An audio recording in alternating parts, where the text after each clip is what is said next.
Donc, première partie d'Horrifique. On n'a jamais joué à PBTA, on n'a jamais joué à un truc vraiment narrativiste comme ce jeu.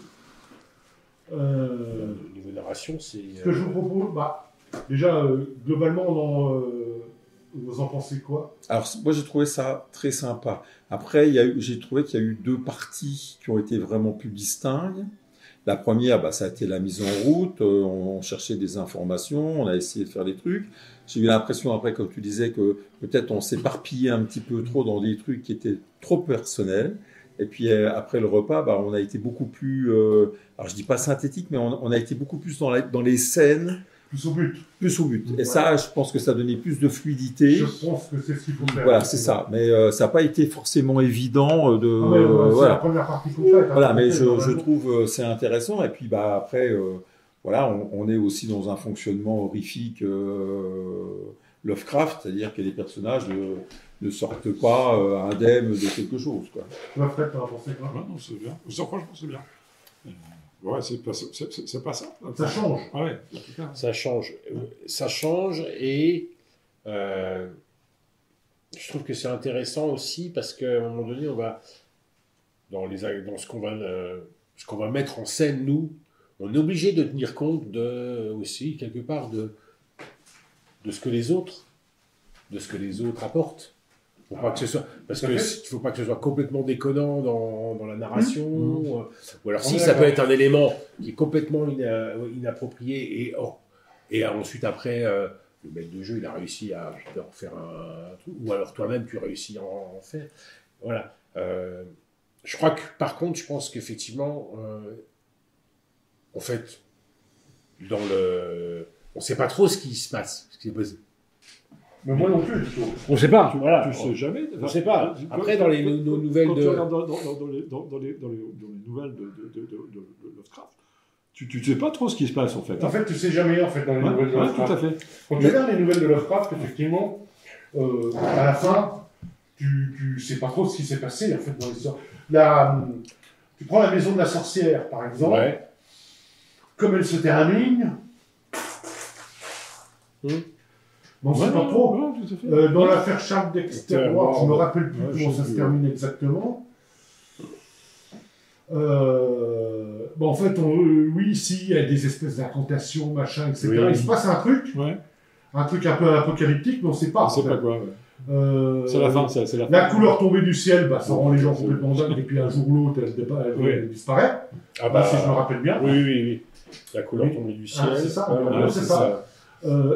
Effectivement, dans les nouvelles de Lovecraft, on n'a jamais l'explication finale, quoi. T'as pas toujours l'explication finale. Il y a un truc qui se passe. Il peut te l'amener. Mais t'as jamais une explication complète. Rationnelle, tout à fait. Je trouve que ça fait très Lovecraftien. Alors justement, la question, qu'est-ce que vous en pensez ça, au niveau Tiens, par exemple, j'ai lu là dans les montagnes hallucinées aussi de Lovecraft. Ah, excellent, celui-là j'aime beaucoup. Ouais. Vous pouvez me rapprocher qu'on voit tout le monde? C'est sympa. Ouais. En tout cas, moi, ceux-là, je les ai pas lus en roman, j'ai lu en roman graphique. C'est un jour celui-là que j'aimerais. C'est ça, oui. C'est le plus gros scénar qui a été sorti. Pour que tu lis. Voilà, taille du bordel. Oh la vache, ouais. Et c'est par-delà les montagnes hallucinées. Ouais, par-delà les montagnes hallucinées. Mais j'ai jamais fait. Pourquoi? Parce que effectivement, on se retrouve vraiment dans. Là, c'est quasiment. Il faut presque faire du théâtre. Un peu comme Horrifique d'ailleurs. Ah ouais. Ouais, parce que. Il est vachement proche des nouvelles de Lovecraft, je trouve justement. Et il faut vraiment le jouer dedans, sinon ça marche pas. On se retrouve dans du Toulouse. Et Toulouse, c'est pas du Lovecraft, c'est pas une nouvelle de Lovecraft. Et ce que je voulais vous poser la question, parce que moi j'ai trouvé, personnellement, après vous me direz ce que vous en pensez, Horrifique pour moi, de mon côté MJ, c'est, en tout cas sur une première partie, n'est pas forcément simple à appréhender.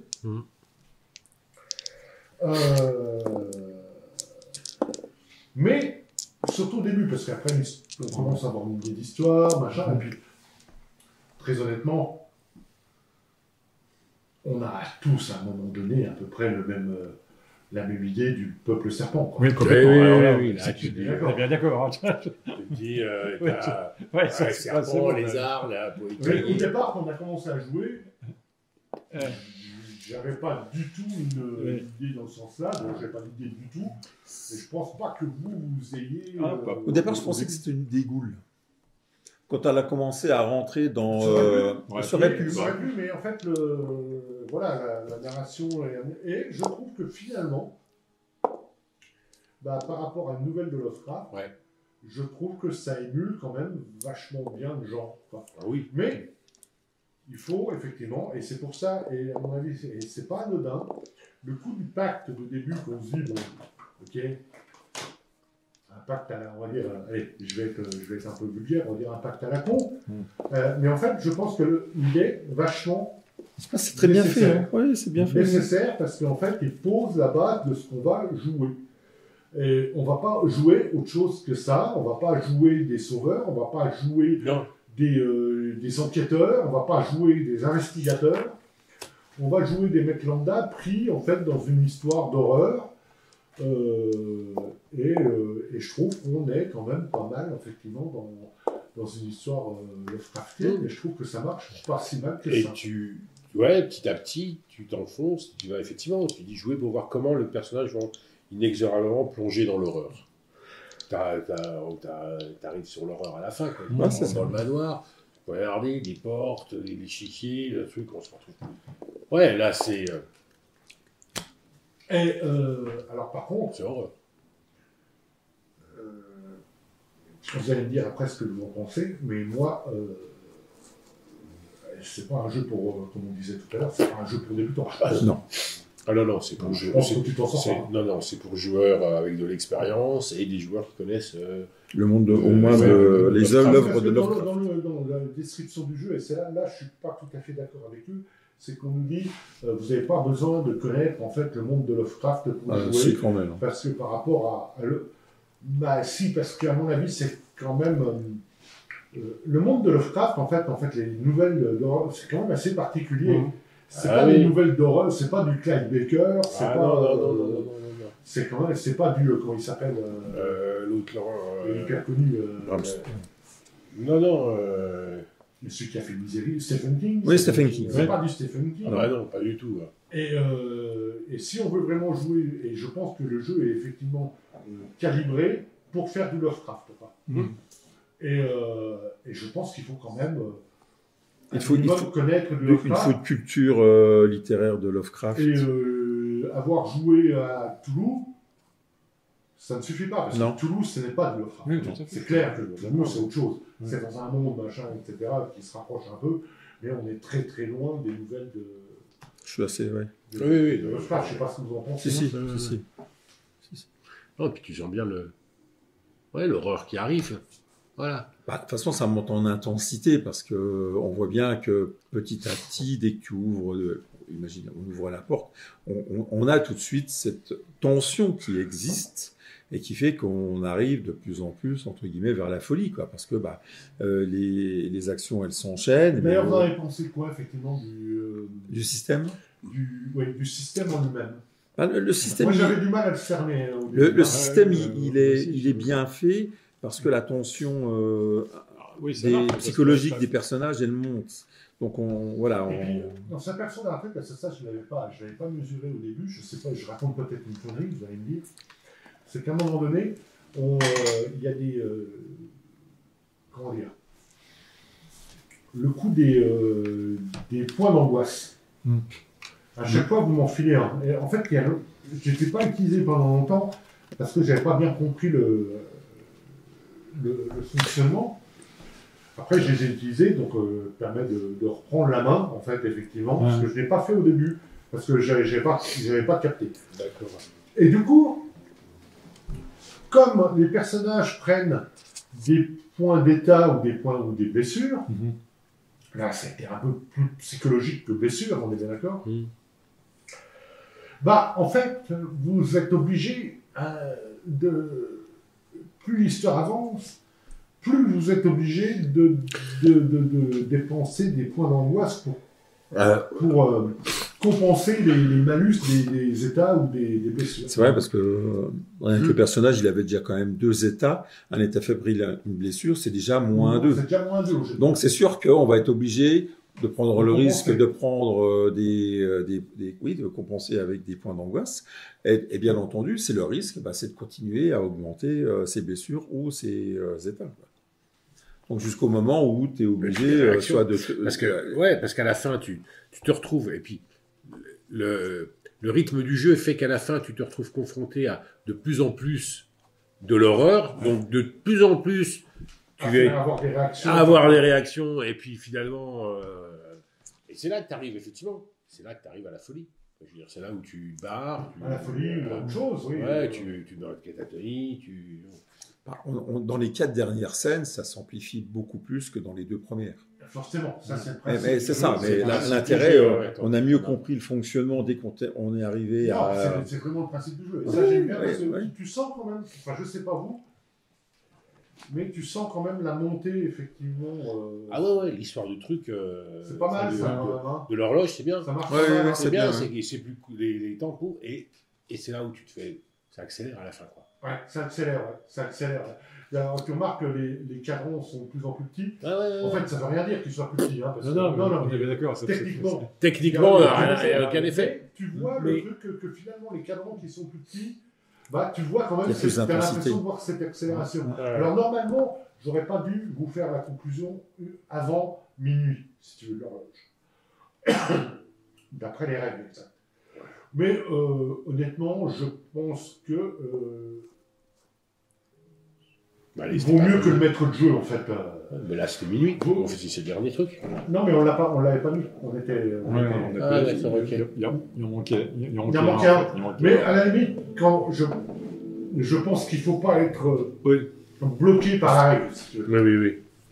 Et je trouve que là, on avait quand même une bonne. Non, laisse-les. Alors tu les remettras. D'accord. Non, parce qu'ils vont se balader dans la boîte, tout ça. Après, okay. Et en plus, elle est très jolie, je trouve. Non, c'est du beau matos, en tout cas. Non, c'est vraiment du beau matos, ça. Il y a un truc que j'aime bien, je ne sais pas ce que vous en avez pensé. Moi, j'avais bien aimé à la lecture. Alors, on va revenir là-dessus. Aujourd'hui, on devait jouer à autre chose. Donc, on n'a pas pu, pour d'autres raisons. Et effectivement, comment dire, Horrifique est vendu sur le fait qu'on peut jouer sans préparation. Non. Sans préparation, sans scénar, quoi. Sans scénar. Et sans préparation, après avoir lu les règles. Oui, d'accord. Moi j'ai lu les règles hier. Oui, je les ai lues une fois. Et puis ça marche, oui. Et très honnêtement, je trouve que ça fait le taf, quoi. Parce que le tout début, tu as toute une procédure pour lancer la partie. Donc tu suis la procédure. Tu suis la procédure. Et d'ailleurs, en fait, toute la procédure pour lancer la partie, je ne sais pas ce que vous en avez pensé, j'ai trouvé ça pas trop mal. Alors, vous avez été aussi un peu décontenancé, parce qu'on n'a pas l'habitude de faire ça. Mais finalement, une fois qu'on a fini de créer le cadre et les persos, d'ailleurs, donner en fait les liens comme ça avec les questions-réponses. Moi, je trouve que ça, c'est quelque chose d'intéressant. Je pensais que cette partie-là du jeu, en fait, prenait beaucoup moins de temps. Et en fait, mine de rien, le cadre plus la création des persos, on a mis 2 heures. On a mis 2 heures. On a mis 2 heures. Mais ça fait déjà partie de l'histoire, j'ai trouvé. Complètement. Ça amène une assise des personnages et des relations qu'ils ont déjà avant de commencer la partie. Il n'y a pas que ça amène déjà des éléments de l'histoire. Oui, ça ramène des éléments. Complètement, je trouve que c'est... Non, c'est une chouette découverte. Ouais. Moi, pour moi, c'est une chouette découverte. Je jouerai pas toutes les semaines. Parce que, c'est un jeu qui nécessite aussi une implication du joueur plus importante que dans du jeu de rôle classique, où l'histoire, le scénario, c'est le maître qui le tient. Là, c'est... Oui, et toi, à la limite, tu te laisses porter par... Tu te laisses porter par le truc, voilà. Voilà. C'est le cas typique des Là, jeux de effectivement, rôle. ça te demande beaucoup. Et c'est pas une enquête en plus. Non. C'est pas une enquête. Tu te retrouves confronté, tu recherches quand même. Si, il y a un côté un peu enquête aussi pour savoir. Mais c'est pas. T'as pas des indices qui vont t'arriver, parce que les indices, en fait, c'est toi qui vas te les créer. Oui, c'est ça. C'est vrai qu'il a deux. Ouais. Et je trouve ça, c'est. Puis l'intérêt, c'est de vraiment faire des original, liens c'est entre les indices. Super original, je trouve, comme concept. En tout cas, ça a atteint son but, donc j'ai trouvé. Ouais, Ça marche pas complètement. mal. Moi, j'ai trouvé ça vraiment très très sympa. Ça marche pas mal. Ça, non, c'est. Pour moi, c'est une belle découverte. Hein. C'est quoi les augures, là, qu'on n'a pas, on sait pas utiliser? Alors, les augures, c'est quand on n'a pas eu le cas. En fait, je vous ai jamais posé une question dans ce sens-là. C'est quand je vous pose une question où la réponse va être oui ou non. J'aurais pu vous demander, je sais pas, le majordome qui vous l'apporte, je t'aurais demandé, est-ce que tu le connais?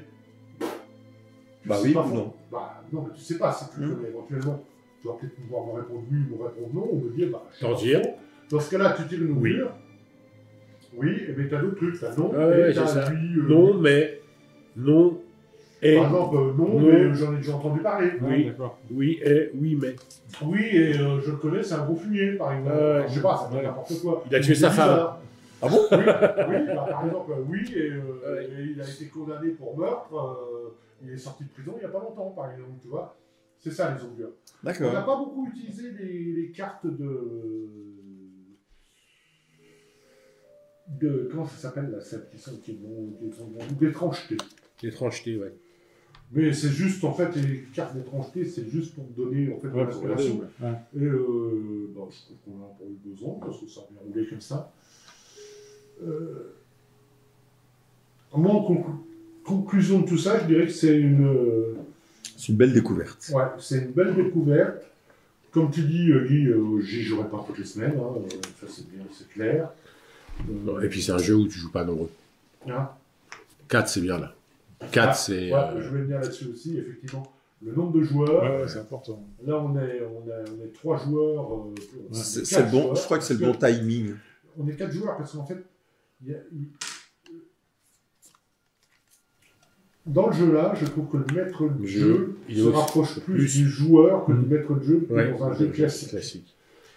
Et les joueurs ont à côté aussi À côté, un petit peu maître de jeu. Un petit peu aussi, quoi. Donc en fait, les rôles sont un peu mélangés, ce qui est pas mal.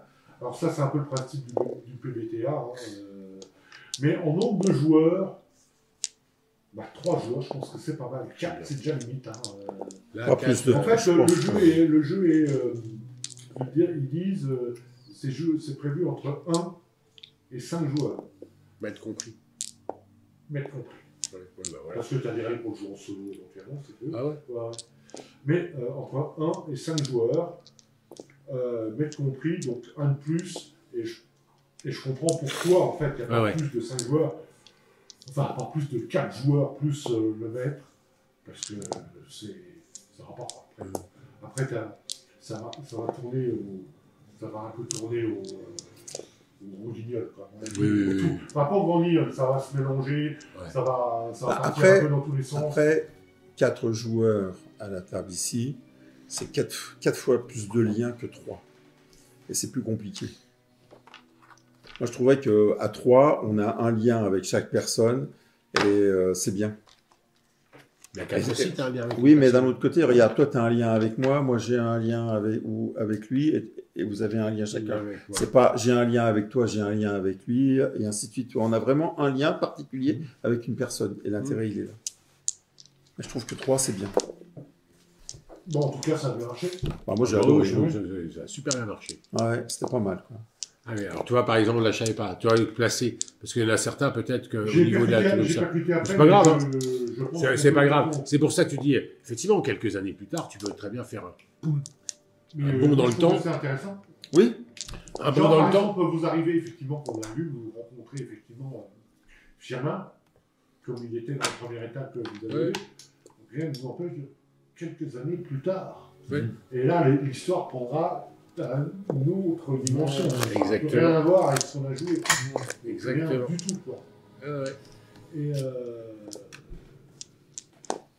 donc, toi, la conclusion, t'as pensé quoi moi j'ai trouvé que c'est un jeu hyper intéressant, bien entendu. Déjà par le concept, Parce que on lance pas des dés par rapport à des compétences, on ne lance des dés que quand il y a besoin de lancer par rapport à un événement qui survient et qui nous met dans un état émotionnel hyper important.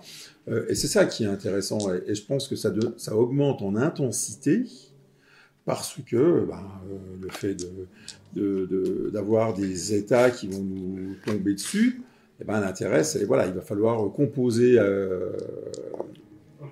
avec un RP pour pouvoir y arriver. En tout cas, moi, je suis prêt à recommencer. Alors, peut-être pas toutes les semaines comme tu dis, hein, mais d'un autre côté, c'est de temps en temps une partie.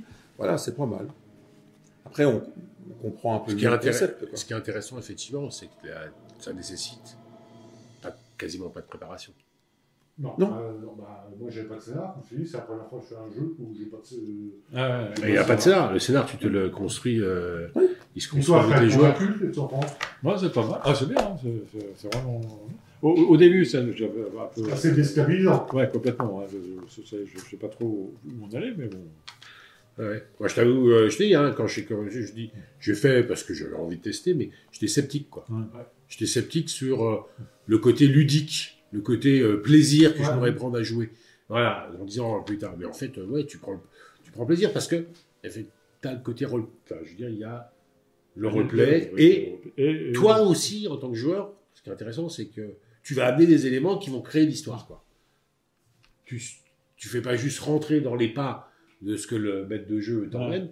C'est toi qui crée l'histoire. On est dans la construction d'une histoire.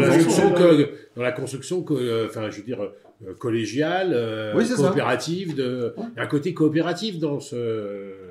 Et on est à l'opposé total du railroad, par exemple. Du railroad. Les scénars sur un rail. Ah bah oui. Là, c'est l'opposé total. Donc, bon. Et puis le scénar, tu peux effectivement, il peut t'arrêter. Il y a les joueurs qui disent face à l'horreur, machin, ils vont pas jusqu'au bout, ils font demi-tour, ils prennent le train, rentrent chez eux, quoi. Il y a ça dans je sais plus dans quelle nouvelle de Lovecraft. Lui, à un moment donné, le personnage, je crois qu'il s'en va, quoi. Il quitte. Je sais plus dans lequel, c'est. Il sauve de la ville. C'est pas dans la couleur tombée du ciel, ça je me rappelle. Je crois que c'est l'abomination de Dunwich, je crois. Ah, peut-être l'abomination de Dunwich. Et c'est important, à mon avis, de donner l'épilogue à la fin. Et de trouver que la fin, c'est génial, quoi. Que chacun dise, voilà, son père parle de son personnage. Tu te rappelles quand on a fait les masques, j'avais donné un épilogue à chaque fois. Oui. On reviendra dessus. Enfin, ils ont piché mon idée. Absolument. Bien sûr. Absolument. Mais sérieusement, le coup de l'épilogue de chacun, effectivement, ça donne une conclusion à la. Après, c'est un épilogue très Lovecraftien.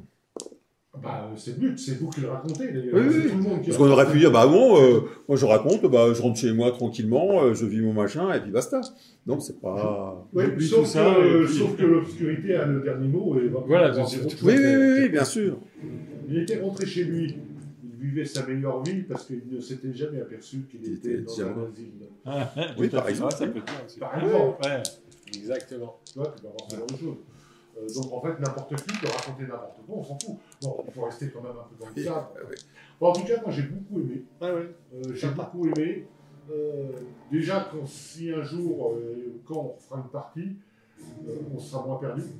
On sera moins perdu. Enfin, au début, en tout cas, et je pense qu'on rentrera beaucoup plus rapidement dans les scènes. Rentrer dans les scènes et faire. Et puis, c'est pas très long en fait. Enfin, c'est pas très long. Tu peux faire des trucs plus longs. Forcément. Tu peux faire des trucs très longs si t'as envie. Des trucs très longs. Et au bout d'un moment, après, ça devient. Comme c'est toi qui décides où tu en es, ce que tu fais, à chaque calan, bon, sachant qu'à la fin, ça s'accélère. Hein. Ouais, mais qu'à la fin. Tu peux pas faire, à mon avis, tu peux pas faire de l'impro 12 heures de suite. Ouais, c'est ça, déjà. Non. En tout cas, ça marche vachement bien. Moi, j'ai beaucoup aimé. C'est à refaire, on va essayer un jour. Et je pense que Philippe, ça l'aurait branché. Je pense que Philippe, ça l'aurait branché, ça. Ouais, je pense qu'il y a des chances. Alors, c'est pas pour tout le monde. Hein. Quand tu as des joueurs, effectivement, qui se laissent un peu porter, si tu veux. C'est sûr que pour François, ce serait pas. Tu as des joueurs comme ça, à toutes les tables. Bien sûr, tu as des joueurs qui se laissent un peu porter par l'histoire, qui sont moins proactifs. Et du coup, pour cela, ça aide beaucoup plus compliqué. C'est pour ça que Ou je pense à quelqu'un d'autre, où tu as des joueurs qui veulent jouer du supra et du super-héroïque tout le temps. Il ne faut pas jouer horrifique, quoi. Ah bah non. Clairement, Parce que, de toute façon, on est tous pareils. Je veux dire, voilà, t'as pas de capacité particulière. c'est rien. Si, t'as quelques actions, t'as profession, t'as des trucs, voilà. Mais Il n'y a t'as pas de rien, caractéristique. t'as rien qu'une caractéristique. Quoi. On s'en fout, ça. C'est vrai, on s'en fout de la Dans caractéristique. le jeu, on s'en fout. On s'en fout, tu es un grand balèze ou petit ou maigre, pareil. Hein. Enfin, c'est toi qui décides, c'est toi qui décides. D'ailleurs, Ouais. on n'a pas fait trop la présentation physique, on aurait pu le faire, on l'a pas fait. Mais voilà, quoi. Bon, après, on avait la représentation de nos personnages, donc on imaginait, comme on dit, il a une boucle d'oreille ou pas, lui? Et c'est qui le taliban, là? Et c'est lui, le taliban. Ouais, c'est vrai. Ouais, c'est vrai, ça fait. Il y a un côté. C'est pas un vrai anglais, il n'est pas écossais, lui. Si, c'est un anglais, mais dingue. Viens voir. Regarde, quand tu regardes de près. Non, mais je suis pas écossais. Ouais, ça c'est un mec qui vient. C'est un Perse ou un. Oui, effectivement. Ouais. C'est un Toi, Teul, en fait. Toi, t'as une tête de mafieux, hein, quand même. Il avait une tête de. Bon, en tout cas, c'était bien cool. Moi, Ouais, c'était sympa. j'ai bien aimé.